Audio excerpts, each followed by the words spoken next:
Formula One makes its way back to the United States. It's in the Nevada desert. Welcome to Las Vegas. Max Verstappen has absolutely dominated the 2023 season as well. He could set another new record by most victories again this weekend. Just 2 races left, back-to-backs as well here in Las Vegas before Abu Dhabi next weekend rounds out the season.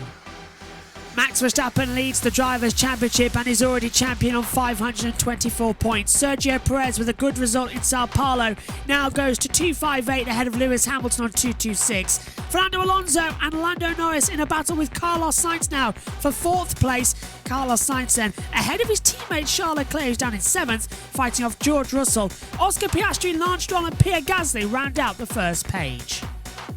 Esteban Ocon is on 46 points. He's cleared to Alexander Albon. Then it's a battle for 14th between Yuki Tsunoda, Valtteri Bottas, Nico Hülkenberg as well. Danny Ricciardo and Zhou Guanyu tied on points. Magnussen only has 3. Liam Lawson on 2. Sargent on 1. Nick De Vries still no points, but will not score any more in Formula One. In the Constructors' Championship, this is where things get funny. Verstappen and Perez now have 782 points for Red Bull. Then it's exactly 400 back from Mercedes, 382. Ferrari have 362, before McLaren have 282. Then we get Aston Martin on 261, Alpine on 108. Then the battle over 7th between Williams, AlphaTauri and Alfa Romeo, now including Haas on 12. A fight between 4 teams for the last points paying positions.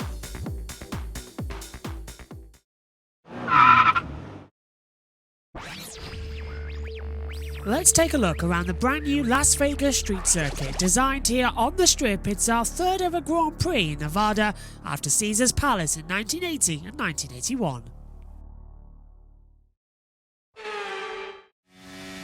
Get a good, nice run coming out of the curved last corner on a curved start-finish straight. Down towards turn 1, hard on the brakes, around about 4th gear. Gradually get on the accelerator, allow it to curve you round. Avoid the pit exit before tight into turn 3. Double, triple, and even quadruple apex as you hurtle down the back straightaway. Nice open at the DRS as well, but as you stamp on the brakes, it's a very hard entry point. A wall just in the braking zone as well means you're going to be diving for an apex and hoping it's there. Now it's the tightest part of the course. Literally braking and turning, a very tight left followed by a very tight right, past the sphere as you come underneath the bridge section. Hurtle back down as well, the sphere looking at you as you hurtle back down past the Nevada Hotel. Now, get up to speed once more before one of another tricky braking zone. Brake, brake, brake, turn in, very hard sort of triangle corner exit curve before you enter the Las Vegas Strip. Everything flying around you with night lights as well. This is the only night race on the calendar where every session is under the lights. You're in 8th gear, maximum, revving out the engine with DRS open before stamping on the brakes into the last 3 corners as well, flicking the car in, hoping you don't hit the barrier before full throttle right to the end of the lap. Open up the DRS once more as you come around the start-finish straight. And that is a lap of the Las Vegas Strip circuit. Hello everybody and welcome to the weekend preview here in Las Vegas. It is round 21 of the season and we're doing things slightly differently today as well. We're going to be hearing from the drivers from the TV Pen media interview room as well. Well, the paddock looks great, overlooking everything here on the Las Vegas Strip as well. And it really is a very interesting circuit. I've done a couple of laps on the simulator as well. Jess has done lap attack for us as well.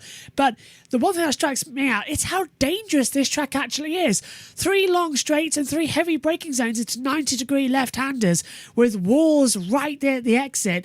If it rains, which it has done today, then we're going to be in for a very interesting day of motor racing. Of course, Practice 1 on Thursday, practice 2 Friday morning at midnight, practice 3 as well on Friday, qualifying at midnight Saturday, race at 10 o'clock p.m. local time on Saturday, which means it's also the first F1 race to be on a Saturday in 680 Sundays as well since the South Africa Grand Prix back in 1985. But also, an interesting fact here is that it's the first of 3 Saturdays over the next 4 races that we're going to have a race day on, because next, of course, the season starts in Bahrain on Saturday, the same a week later in Jeddah for a Saturday race because of Ramadan, so they're moving it around on the schedule. But let's get straight into it and hear what Max Verstappen, our championship leader, has to say coming into this weekend. We just focus a bit on learning the track, trying some different wing levels. But I feel good, but I really don't know where we're going to be at. How quick we're going to be, or if we're struggling or not. So I think that's also the beautiful thing, that it's a new track for everyone, and I guess that's the exciting part of it. Yeah, Max Verstappen wasn't exactly enthusiastic about the F1 launch party that they had earlier on as well. Everyone else sort of threw themselves into it. He doesn't like the look of the circuit, doesn't like what's happening. Let's check up then with our next team, Ferrari, and hear from Charles Leclerc. I love street tracks, so first of all, I cannot wait to be out on track tomorrow and to try this new street track. I've had quite a few laps on the simulator, but the amount of data are limited for now because we haven't done any real laps yet. But the ones I did virtually, I enjoyed. So I hope that it will fit our car as well, which on the paper should fit a bit more than the last few races, which I hope will give us a great result coming Sunday. Mercedes had one of their worst performances of the season in Sao Paulo. DNF for George Russell, Lewis Hamilton not being that competitive at all, both failing with tyres. Let's hear what George Russell has to say. You're going to have to learn as much as possible, as quickly as possible.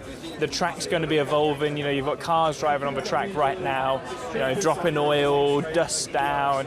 It's going to be very greasy, and it's going to evolve a lot as the weekend progresses.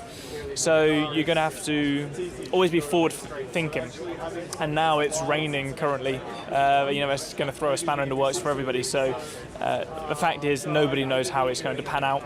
Oscar Piastri, a sprint winner this year, and McLaren and Lando Norris having 2 podiums back-to-back with 2 second places. They really are the team on the march, and they could be best of anybody here at Vegas. It's a completely blank slate. Let's hear what Oscar Piastri had to say.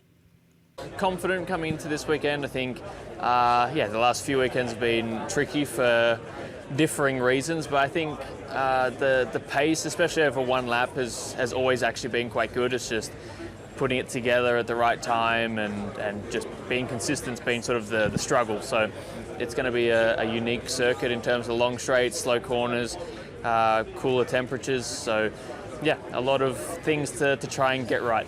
Alfa Romeo struggling at the back of the timing sheets as well, not having great weekends, not having great reliability. This is what Valtteri has to say in the media pen. My biggest question mark is the grip level. That's so hard to predict from simulator driving that we did. You're just really guessing how much there's grip, and that's going to obviously affect the setup. But layout itself, it's going to be good for racing. I think we're going to see exciting Grand Prix. Hopefully lots of overtaking and action. That's my prediction. Williams come in then, their American owners getting a 3rd race, and Logan Sargent on home soil again for the 3rd time.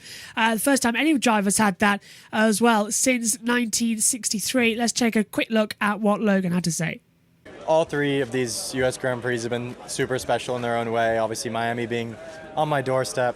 Austin, I feel like, is always one of the best energies and atmospheres that we experience all season. And who can say they've driven an F1 car down the strip in Vegas? So it's going to be cool. I raced here so many times in the past in karting, and it was always my favorite race of the year. So coming back to do it in F1, hopefully we can make it a good one.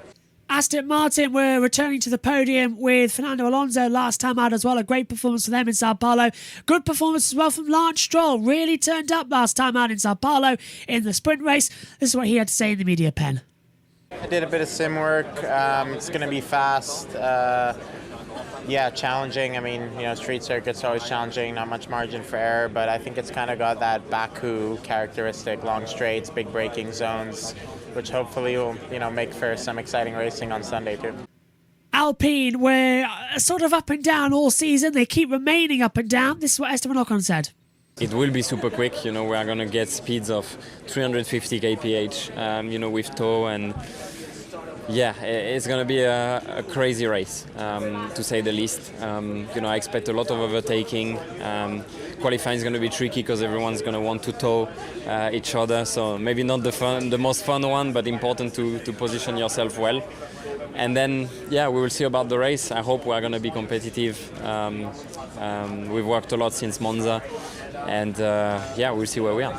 Danny Ricciardo is back with the team this weekend. Back here, he loves America, loved Austin, Texas, and now he's going to love Vegas as well. This is what he said to Will Buxton. It's definitely been feeling good. It's definitely the last few weekends, it's felt like a much more competitive car, a points car. I think we're going to get so many challenges here with the new circuit. Obviously, none of us we've done simulator, but even there it's hard. Grip levels, you don't really know. It seems like it's quite low grip, having a bit of a feel and hearing some reports. So I think it's going to be a challenge. Of course, every race is a challenge. I think this one even more so, learning a new track and on maybe very slippery conditions with lots of walls. But that's where I would, lean on a little bit of hopefully my maturity and some experience, and just kind of have a bit of a patient approach. Last team, Haas, doing quite okay so far. Some up and down moments, but this is what Kevin Magnussen said. With this upgrade, I think we didn't expect a big step forward, so it's not like there's a big surprise there. But I think it is tough to understand the data that we're getting, and correlation is a bit of an issue at the moment. But that's why we're working hard on trying to understand it, and splitting the cars hopefully will help us to understand a little bit better. Okay, so when you're watching this on YouTube, we will be live shortly for the first practice session from the Las Vegas Strip. It's Friday morning in the UK and around the rest of the world in Europe, but of course over there it is coming in as well for Thursday evening at 10 o'clock. So it's looking very good. Let's go over there now and get ready to get going. We'll be back shortly though. Thanks for your company in the preview. Join us in a second for practice one.